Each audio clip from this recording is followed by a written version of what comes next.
ఓ ప్రభు, మరి ఈ గడియలో మీరు ఎలా మాట్లాడుతున్నారో, ఈ గడియలో ఎలా మీ విశ్వాసం కలిగి ఉండాలని మీరు ప్రభు మీరు ముందుగానే ఓ ప్రభు మరి ప్రవచించారో, దాని ప్రకారంగా మేము జీవించడానికి కూడా సహాయం దయచేయండి ప్రభు. నీకు వందనాలు, స్తోత్రములు.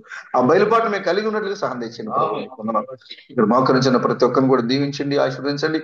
అదేవిధంగా నేను మరి వచ్చే నెలలో మేము మరి మా సహోదరులందరితో కలిసి మరి కొన్ని దినాలు మేము మరి కూడికలుగా మేము మరి కలుసుకోవాలని మేము అనుకుంటూ ఉంటున్నాం ప్రభు. మీ చిత్తాన్ని జరిగించండి. ఓ ఈ కార్యక్రమాన్ని ప్రభు ఆశీర్వకరంగా మీరు మార్చండి. ఓ దానికి అనుగుణంగానే ఓ ప్రభు మందిరాన్ని మేము పనులు పూర్తి చేసుకుంటా కూడా మీరే సహాయం దయచేయండి. ఓ మీరు చెబుతున్నారు లాలన చేయు ఆత్మలు అనే సందేశంలో మీరు మాట్లాడుతున్నారు. ఓ పెద్ద పెద్ద మందిరాలు నిర్మించడం కాదు, ఆ మందిరాలు నిర్మించడం కన్నా ఓ స్వార్థ పరిచయం చేయడం గొప్ప. అయినప్పటికీ ఓ మందిరంలో కలుసుకోవడానికి, దేవుని సహవాసం కలుసుకోవడానికి మందిరం అవసరం కాబట్టి ఓ అది అది పెద్ద మందిరమైనా కావచ్చు, అది బాత్రూమ్ అయినా కావచ్చు, లేకపోతే బయట ఓ మరి చెత్త కుప్పైనా కావచ్చు, అక్కడ సహవాసం ఉండాలని మీరు చెప్పారు మా ప్రభు. కాబట్టి మేము ఓ నిర్మించే ఈ మరి మందిరము ఓ మా పేరు కోసమో మా ప్రఖ్యాతుల కోసమో, లేదంటే మేము ఇంత గొప్ప మందిరం నిర్మిస్తున్నామని ఓ మరి ఆ ఈ లోకం చెప్పుకోవడం మెప్పు కోసమో కాదు కానీ మా ప్రభా, ఓ నిజమైన సియోను కుమార్తె ఇక్కడ కలుసుకోబోతుందని చెప్పడం కోసమే మేము ఇక్కడ చేసాం మా ప్రభా. కాబట్టి అది కేవలము మీ నామానికి మాత్రమే ఘనత కలిగినట్టుగా మీరు సహాయం దయచేయండి. ఆ పనులన్నీ కూడా మీరు ఓ ప్రభు మరి చక్కబెట్టడానికి సహాయం దయచేయబడుతున్నాం మా ప్రభు. నీకు వందనాలు. అదేవిధంగా మరి నేను వచ్చే ఆ 17వ తారీఖు ఓ మరి మరి కొంతమంది సహోదరులు ఓ మమ్మల్ని ఆహ్వానించి ఉన్నారు. మీ విశ్వాసం నిజమైతే రండి, మనం వివాదం తీర్చుకుందాం. ఓ మీరు క్రీస్తు మేడం దేవుడైతే ఎలా దేవుడో మాకు నిరూపించండి, అవసరమైతే మేము మారిపోతాం అని వాళ్ళు సవాల్ విసురుతున్నారు. కాబట్టి మా ప్రభు ఓ మేము చెప్పాము, మేము మేము ప్రార్థించి దేవుని చిత్తాన్ని బట్టి మాత్రమే మేము అక్కడికి వస్తామని మేము చెప్పాము మా ప్రభు. కాబట్టి మేము అక్కడికి వెళ్ళడం అనేది, వారితో మాట్లాడడం అనేది మీ చిత్తమో కాదో ఓ మేకాయకు బయలుపరిచినట్లుగా ప్రభా మాకు బయలుపరచండి. ఓ దానియేలుకు బయలుపరిచినట్లుగా ప్రభా మాకు బయలుపరచండి. ఎహెజ్కేలుతో మాట్లాడినట్టుగా ప్రభా మాతో మాట్లాడి నా ప్రభా. నీకు స్తోత్రములు. ఓ ప్రభా, మేము ఏది చేసినా, మేము నుంచున్నా కూర్చున్నా, ఏది చేసినా మాట్లాడినా కూడా అది నీ చిత్తమై ఉండాలి మా ప్రభా. నీకు స్తోత్రములు. కాబట్టి ఈ యొక్క విషయంలో మీ చేతులకు అప్పగించుకుంటున్నాం మా ప్రభా. మీరే నడిపించండి. మీ చిత్తమైతే ఓ ప్రభా జరిగించండి. ఒకవేళ మీ చిత్తము కాకపోతే ఓ దాని నుంచి మేము దూరంగా ఉన్నట్టుగా మీరు సహాయం తెచ్చండి. ఒకవేళ మీ చిత్తం అయితే కనుక మా ప్రభా క్రీస్తు బ్రహ్మ నామానికే విజయం కలిగినట్లుగా ప్రతి ఒక్కరిని మీరు నడిపించబడుతున్నాం మా ప్రభు. స్తోత్రములు. తగిన విధంగా మరి సహోదరులందరూ సిద్ధపరచండి. అదేవిధంగా ఇక్కడ మోకరించిన ప్రతి ఒక్కరిని కూడా దీవించండి, ఆశీర్వదించండి, బలపరచండి నా ప్రభు. ఇక్కడ కూర్చున్న ప్రతి సహోదరులు ఓ వారి యొక్క హక్కును కోరుతున్నారు మా ప్రభు. ఓ దాన్ని తీసుకోవడానికి సహాయం దయచేయండి. వారి స్థానాల్లో నిలబడ్డా కూడా మీరు సహాయం దయచేయబడుతున్నారు మా ప్రభు. స్తోత్రములు. ప్రతి ఒక్కరిని కూడా మీరు దీవించి బలపరచి నడిపించి మహిమ ఘనత ప్రభావం పొందుకోమని, రాజులకు రాజుగా ప్రభువులకు ప్రభుగా ఓ పెళ్లి కుమారుగా మా మధ్య రాబోతున్న మా విమోచకుడైన క్రీస్తు బ్రహ్మం మీ యొక్క నామంలో ఈ ప్రార్థన అడుగుతున్నాం ప్రభు. ఆమేన్. Brenham never fails. Brenham never fails. Brenham never fails. Hallelujah. Hallelujah. It's coming very soon. It's coming very soon. It's coming very soon. Hallelujah. Hallelujah. It's coming very soon. నా ప్రాణమై యెహోవాను సమర్పించుము, నా అంతరంగ సమస్తమైన పరిశుద్ధనామమును సమర్పించుము. నా ప్రాణమై యెహోవాను సమర్పించుము. మా ప్రభువును విమోచకుడైన క్రీస్తు బృందం చేసిన ఉపకారములు దీన్ని మరొకము. ఆమేన్. మన ప్రభువులకు ప్రభువును, రాజులకు రాజును, మన పెండ్లి కుమారుడైన క్రీస్తు బృందం కృప ఇప్పుడు ఎల్లప్పుడును అతి అతి త్వరలో ఆయనను ముఖాముఖి దర్శించే వరకు ప్రతి ఒక్కరికి తోడేయండి, మనం నడిపించును గాక. ఆమేన్. మన నమ్మకమునకు విశ్వాసమునకు పాత్రుడైన క్రీస్తు బృందం, జీవం గల దేవుడు, ఆయన నామము మైన్గల నామము, ఆయన వాక్యము సత్యము, ఆయన యొక్క చిత్తము నిశ్చయముగా నెరవేర్చబడను. ఆకాశము భూమి కదిలింపబడును గాని క్రీస్తు బృందం వాక్యము గతించదు. ఈ రోజులలో ఆయన తన బిడ్డలకు నిజమైన దేవుడిగా ఉన్నాడు. తమ పిల్లలకు చీకటిని వెలుగుగాను, చెడును మంచిగాను, కన్నీటిని సంతోషముగాను మార్చున్నారు. ఆయన ఒక్కరికే, క్రీస్తు బృందం ఒక్కరికే సకల స్తుతి ఘనత మహిమ స్తోత్రము ఆరాధన ప్రభుత్వము రాజరికము ఇప్పుడు ఎల్లప్పుడును సదాకాలమును గాక. ఆమేన్.